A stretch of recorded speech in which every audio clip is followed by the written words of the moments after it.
Hello there, lovely people. It's Alex from Nintendo Life here, and today we're going to be looking at just a slither of the finest games coming to the Nintendo Switch in the month of January 2019. Now, as always, this is not every single game that is coming to the Switch in January. This is merely just some of the games and some of the games that we've selected that we're most excited about based on some amount of evidence. There are going to be loads of games that haven't yet been announced that will be coming out in January. That's always the way it goes. Not every game has a full month before it's announced.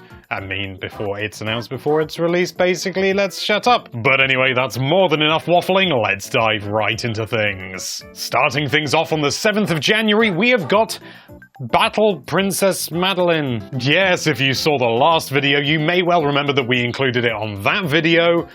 And it didn't come out that month in the end, delays and stuff like that. They happen, I don't know what they were specifically, I think it was optimization or something. Basically, it didn't come out in December, so we thought we'd put it in this one as well, just as much as anything, to acknowledge that we know it didn't come out in December. We talked about it plenty there, so we're not going to harp on about it here. We're going to move on to another game. On the 10th of January, we have the... It's not really a game, I suppose, more of a sort of an experience. It's not really like a walking simulator or anything like that, but it's called Everything, and it is not everything, although it does kind of look at it. How best to describe this? Bloody hell. Well, from looking at the footage that you're probably seeing right now, it looks kind of completely mental, and you'd be right in that regard, and arguably, I suppose, it only gets weirder when you actually play it and listen to it. That is to say, you can look at something with a microscope and see it a certain way. You can look at it with a naked eye and see it in a certain way. You look at it with a telescope and you see it in another way. That is the late philosopher Alan Watts speaking there. And yeah, he basically it's just full of quotes from him. Like actually from his own voice speaking, and it's talking about philosophy and, sort of the size of everything and looking at scale and all of these things and the human condition, and it's so bizarre. I'm absolutely desperate to play this game for anything, just so that I can just take one evening and just sit there, walk around as a bear going like this, and just listening to a philosopher talking about the meaning of life and existence and perception, because that just sounds like a crazy night in. I don't know how anyone could argue with it otherwise. There's more to it than that, though. There's sort of whenever you take a form, you get sort of like an encyclopedia entry and stuff like that, so there is more to it, but at the same time, wowzers, don't expect XP or leveling up or anything like that. It's just a bonkers thing. Similarly, on the 10th of January, we have got Inside My Radio, which I keep misremembering as being Inside Radio because the logo, the My is very small, and that isn't necessary to know for this video or the game. This is essentially a rhythm platformer, and the music is so crucial to it. It's difficult to fully describe it because I've kind of forgotten. I remember this from the Wii U days. It was one of those games that came out on the Wii U and it was like, wow, an actually decent sort of small indie game coming to the Wii U. There were quite a few, but at the same time, anything coming out on the Wii U was like a celebration back then. Those were dark days. And it always intrigued me. I never played it, but I was always very interested to give it a go, and now that it's coming to a platform that I actually have hooked up, even better. Also on the 10th of January, we have got a game called Double Cross, which is a game made by those lovely chaps over at 13am Games, who made this lovely sausage. This is quite a different game though, although it is still 2D and it is still a platformer in the broadest sense. It is essentially, well, it's a 2D platformer, but instead of just being, getting from A to B and having no plot, well, I suppose Sakura did have a plot, sort of.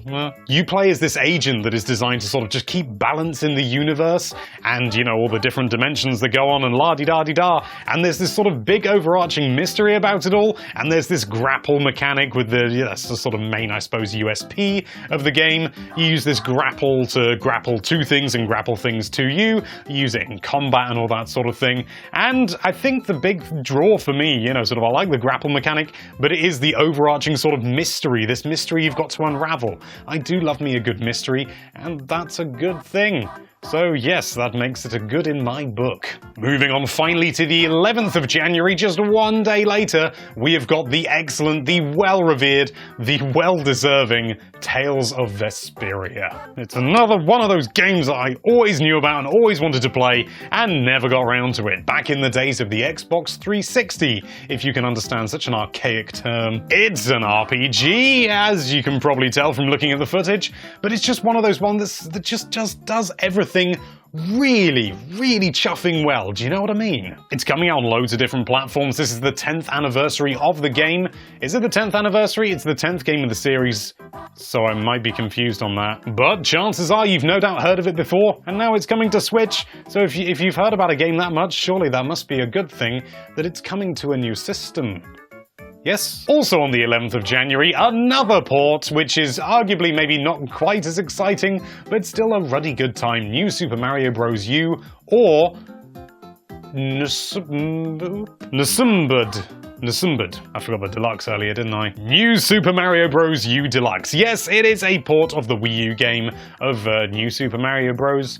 U. Yes. I'm quite pleased this is coming to Switch. I mean, you know, any game on the Wii U that was released on the Wii U didn't really sell as well as it could have done because the Wii U itself did not sell that well. So, you know, sort of to give something a second life is no bad thing in my book.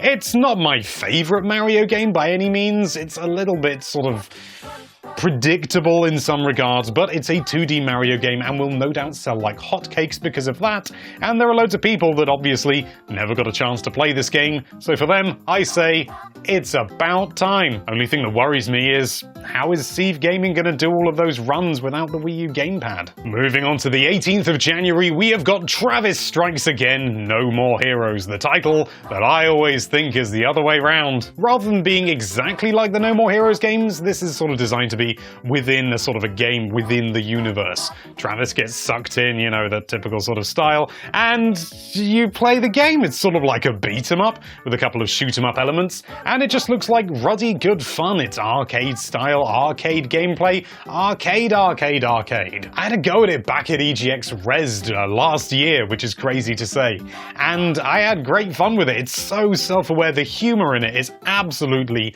on point. Mr. Suda51, Suda-san, my god, he's a clever man. One of the things that always amazed me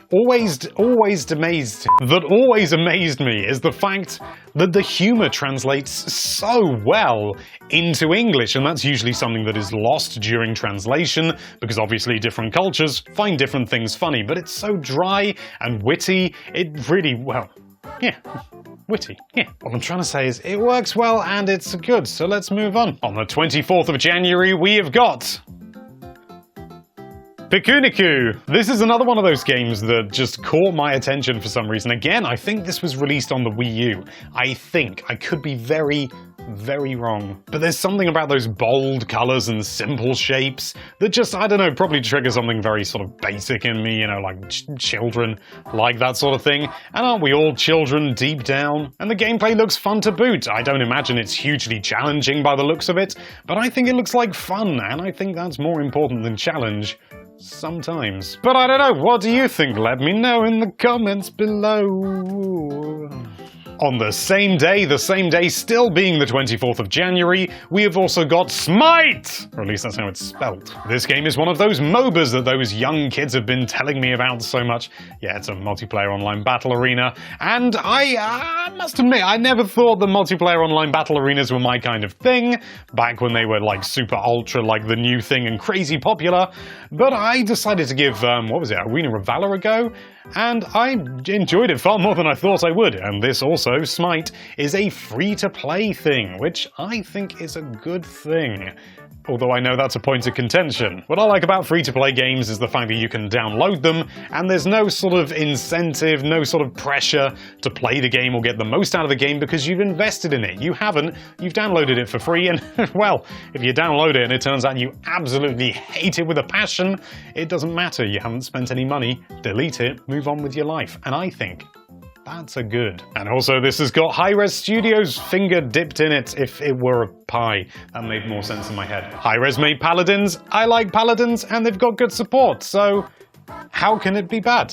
Maybe it is, I don't know. And finally, on the 31st of January, we have got Downwell. Now, brace yourselves, because this is a game that was originally mobile devices. But I think to call it a mobile game in the broadest sense and in the way that everyone's currently thinking does it a massive disservice, because it really goes way beyond what you'd think of when you think of a mobile game. It's a bit of a simple game to describe. I don't really have that much to talk about. It's obviously monochrome pretty much entirely in its design, and it's a platformer where you've got to go down and you've got to kill enemies, and there aren't that many platformers where you got to fall, so that's really interesting actually.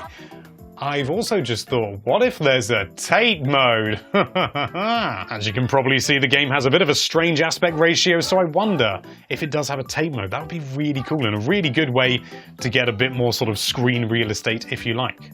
Yeah. Let's hope it's got a tape mode. And there you have it. That is just a crumb of all the games coming to Nintendo Switch in the month of January. Is there a game that you already know about that we should have put in and you're absolutely furious about? Let us know what it is down there in the comments. Thank you so much for watching. If you like this video, then why don't you ring in the new year with that subscribe button, and be sure to check out nintendolife.com for all sorts of lovely Nintendo-related content. Thank you again for watching. Bye-bye.